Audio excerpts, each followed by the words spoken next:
Hello, I'm Paul Pirello, and welcome to another edition of the Philly Factor. Have you ever walked by a building in Philadelphia, maybe even in your neighborhood, and maybe you paid attention to that building?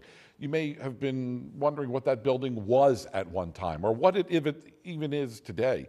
More importantly, you may have even driven past a building or driving through the city, and all of a sudden it catches your eye, and you're intrigued as to what went on at that building. Maybe it's an old warehouse that just sits there and hasn't been occupied, if not in months or years, maybe decades long. Well, my guests on this edition of the Philly Factor have turned that fascination into a viable outlet, connecting Philadelphians to parts of the city they might otherwise have passed by or even ignored. Hidden City Philadelphia is a nonprofit devoted to educating the public about issues of building history. The group pulls back the curtain on the city's most remarkable places and connects them to new people, functions, and resources. Here to discuss the mission and goals of Hidden City Philadelphia are Peter Woodall, Director of Tours and Events, and Nathaniel Popkin, Editorial and Research Director for Hidden City Philadelphia. They are also both co-editors of Hidden City Daily, an online publication that fosters public dialogue by exploring the intersection of people and place and the tension between the past and possible future. Gentlemen, welcome to the program. Thank you. I like that, and I took that right from your website. I didn't come up with that. I'm going to give you all the credit for that. But I like that saying, you know, the tension between the past and the possible future. I mean, because, look, we are a city rich in history.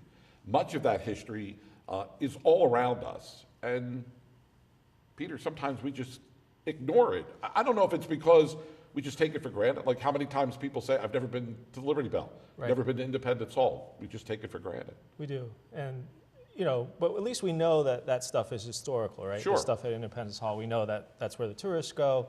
Something important happened there. But something important happened in every Philadelphia neighborhood. There's buildings that had past uses that may not be apparent today. For example, you know, we found that there's, I think, over 100 movie theaters that are still around in all of Philadelphia's neighborhood, and they've been turned into churches, laundromats. There's a place that's a printing press, you know, company. And so they're right there, and a lot of times there'll be little remnants from when there were theaters that you can see if you're paying attention. And so that's the kind of thing that's all around us, and yet no one has any idea that there's old theaters all around unless maybe you grew up and remember that that was a theater and the building is still there. Yeah, you mentioned movie theaters because, you know, there was a clear case of that in South Philadelphia, living in South Philadelphia, growing up there. I think it was 7th and Snyder.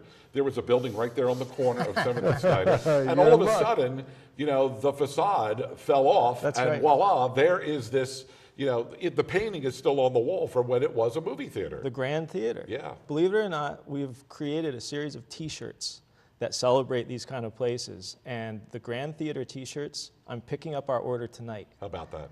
And it's 7th and Snyder. It was originally a church, believe it or not. Really?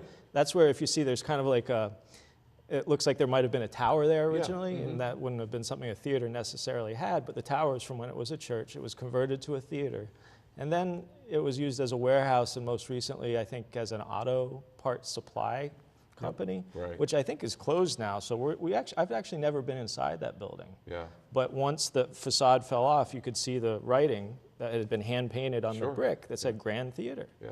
And It's truly remarkable, and that's what someone, whether they still live in the neighborhood or even remember growing up in the neighborhood, they say, yeah, I remember going to the movies there and only paying a nickel or a dime or a quarter to go and see a movie. And we're talking a long time ago because you're not going to see anywhere today a movie for that price.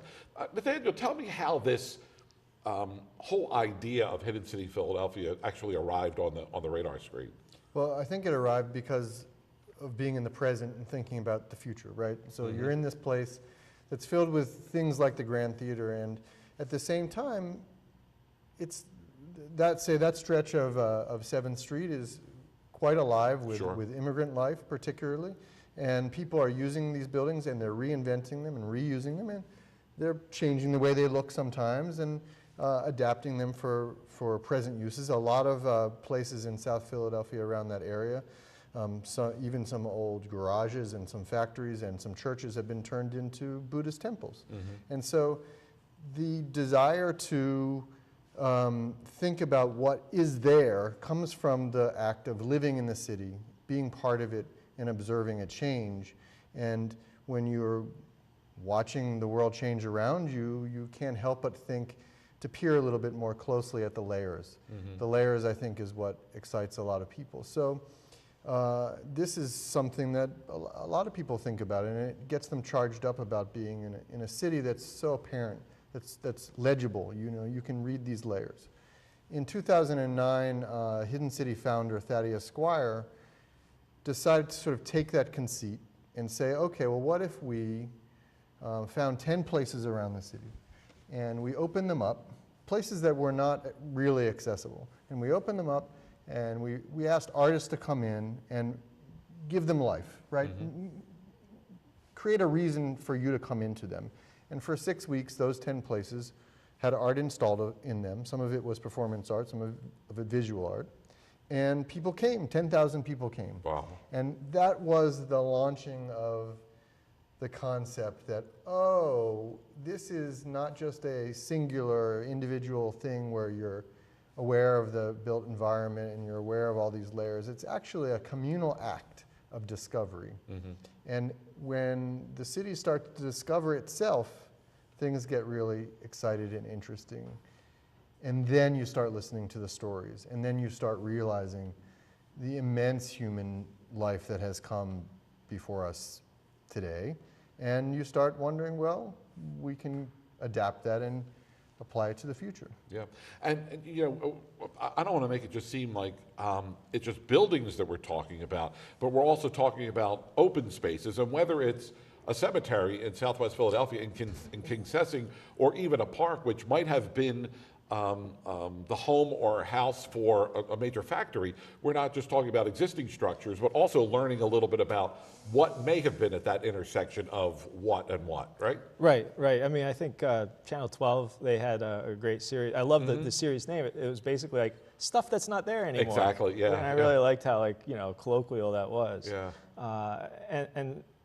And how would you know? Sure. How would you know? You know, years ago, if you missed how, you know, that show on Channel 12, that's it. That's it. You right. missed it. Yeah. Forever, maybe. You never get to know. But now with the internet, we're able to publish online and share these stories with so many people.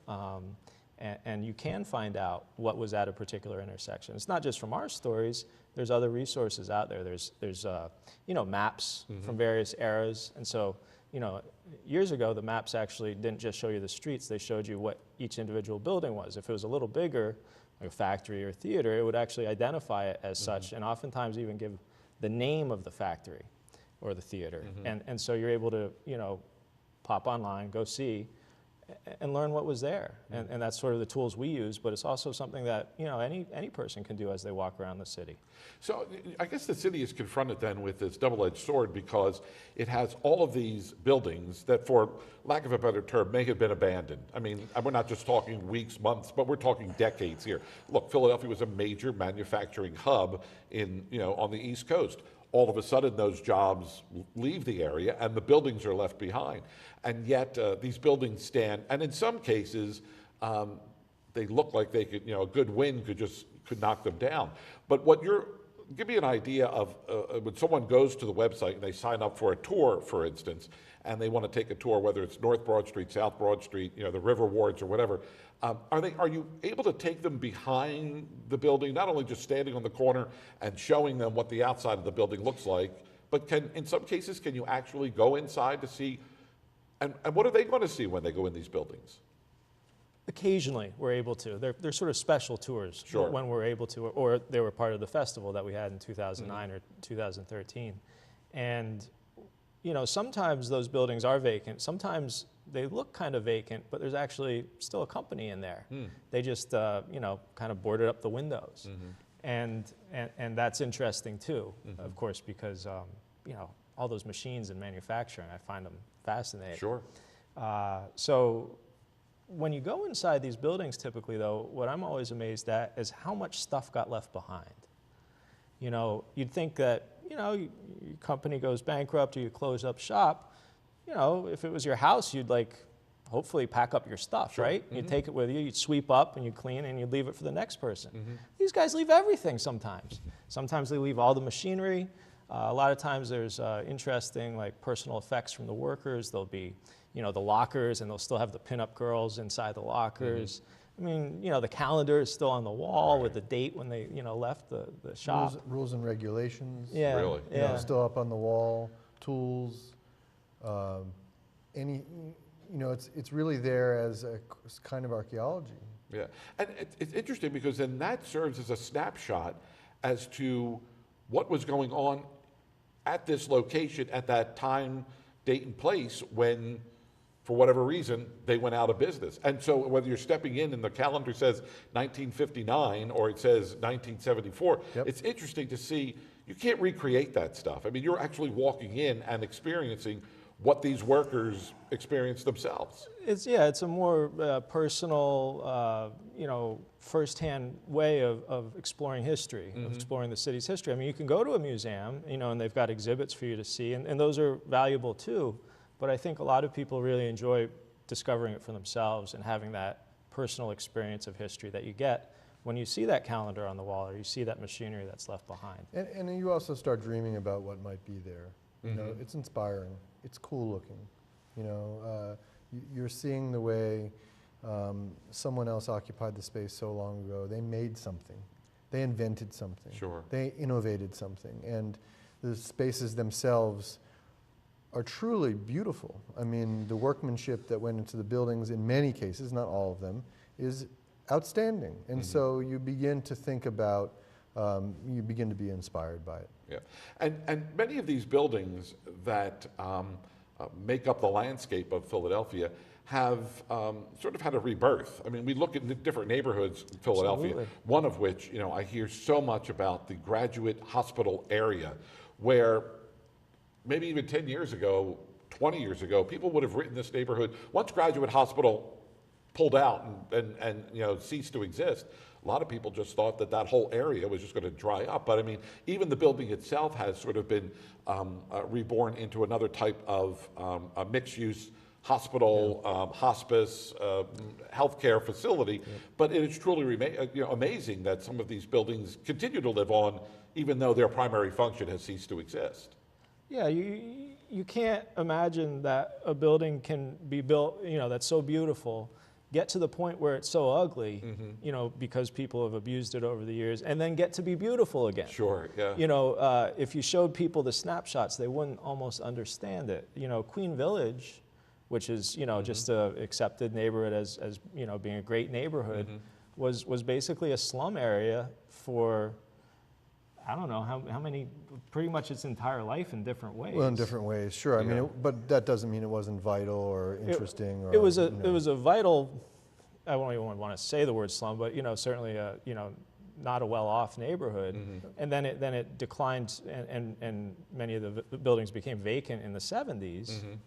And yet, you know, so take the Queen Village example, and yet there's many, many, many different Queen Villages. So Even the name. even the names, so the main parish church in that neighborhood, which was built in 1889, or it was a Presbyterian church, and the Catholic diocese bought it eventually, and that was the second Polish diocesan church in Philadelphia. So, and it became St. Stanislaus. Right, right. Well, the stories that surround the creation, the defense of, the abandonment, and the eventual rebirth of St. Stanislaus before it was even 1905 are fascinating. Right, right. And it became such an amazing story and mythologized that it, first of all, people would refer to the neighborhood as Stanislava. That's what it came to mean. So Right. forget Queen Village, which of course is a later name. Right. Yeah. Forget Jewish Queen Village, forget Irish Queen Village, forget Italian Queen Village eventually too. There's just all these different layers. And they called it the miracle of St. Stanislav. You know, so this is one tiny little story that surrounds one building in that neighborhood, which is now condominiums. Yeah.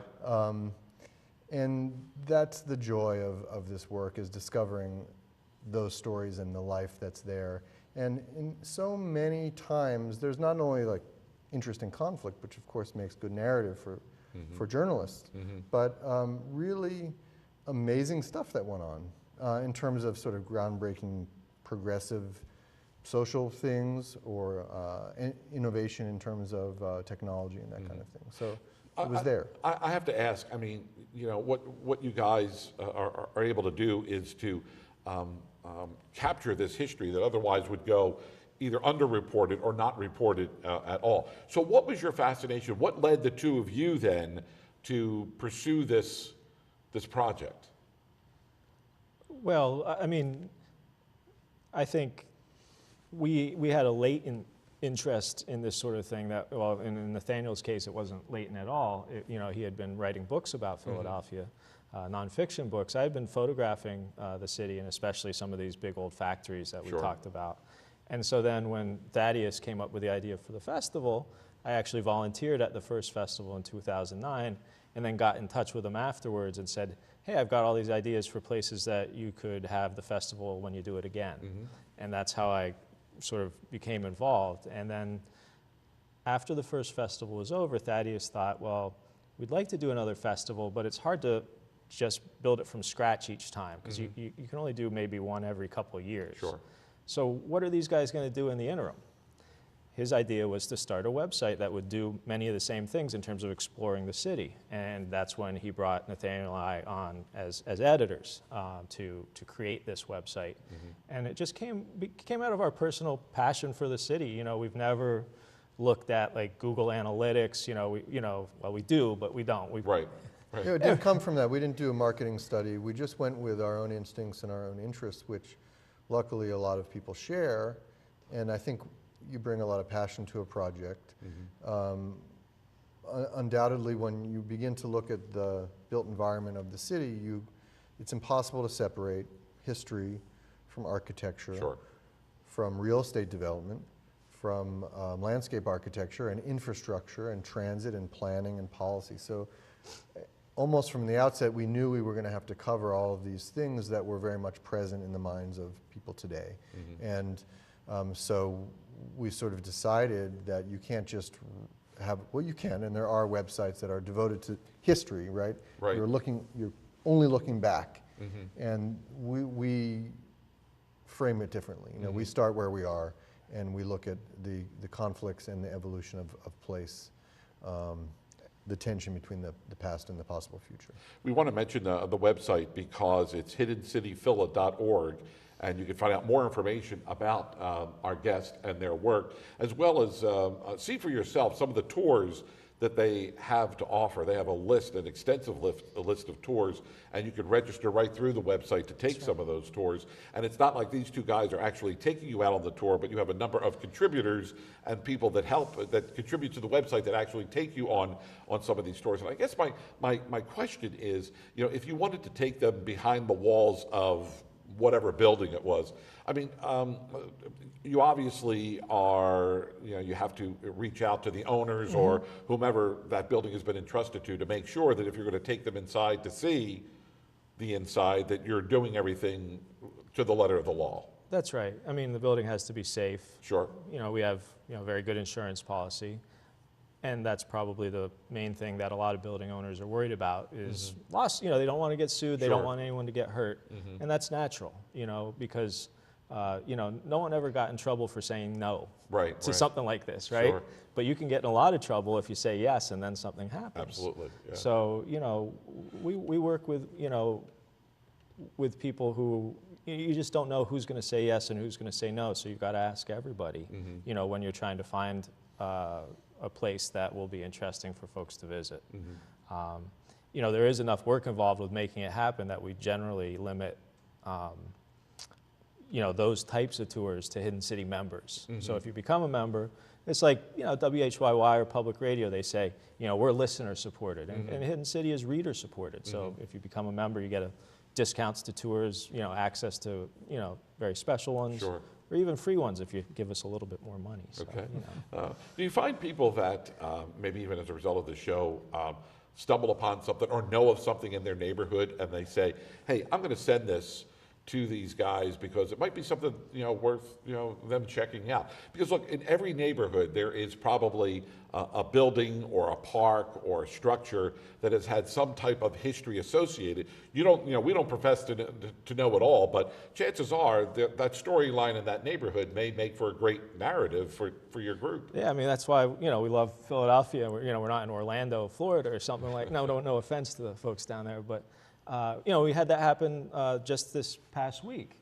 We had a reader send us a little email and they said, you should write about the Franco-Belgian Society in Frankfurt.